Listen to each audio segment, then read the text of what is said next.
నువ్వు బహిర్ముఖంలో కుస్తీ పట్టినా అజ్ఞానమే, నీ మనస్సుతో నువ్వు కుస్తీ పట్టినా అజ్ఞానం.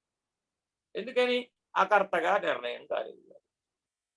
అకర్త అన్నవాడికి బహిర్ముఖంలో కుస్తీ పట్టే పని లేదు, అంతర్ముఖంలో కుస్తీ పట్టే పని అంతకంటే లేదు. ఎందుకని? వాడు ఏం తెచ్చాడు కనుక కోల్పోవడానికి.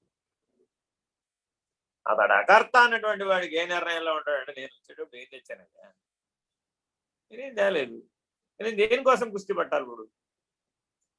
అబ్బో చాలా ప్రమాదం అండి బాబోయ్, ₹1,00,000 నష్టం వచ్చేసి, అబ్బో చాలా విశేషం అండి బాబోయ్, ₹1,00,00,000 లాభం వచ్చేసి. అతడు అకర్త. ఎందుకని?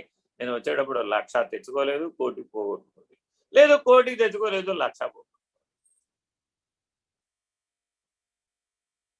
మరి ఎలా జరుగుతుందండి పని?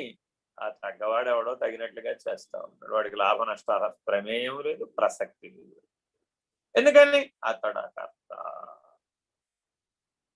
జరగవలసింది జరుపబడవలసింది జరగవలసిన రీతిగా, జరుపబడవలసిన రీతిగా ఈశ్వర సంకల్పం మేరకు జరపబడుతూ ఉన్నది, జరుగుతూ ఉన్నది.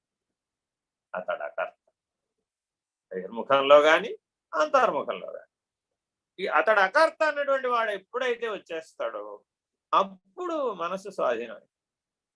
ఈ అతడు అకర్త అన్నటువంటి స్థాయి వరకు ఎవరైతే రాలేదు వాళ్ళు ఎవరు కూడా మనసును స్వాధీనపరచుకున్నటువంటి వాడు కాదు.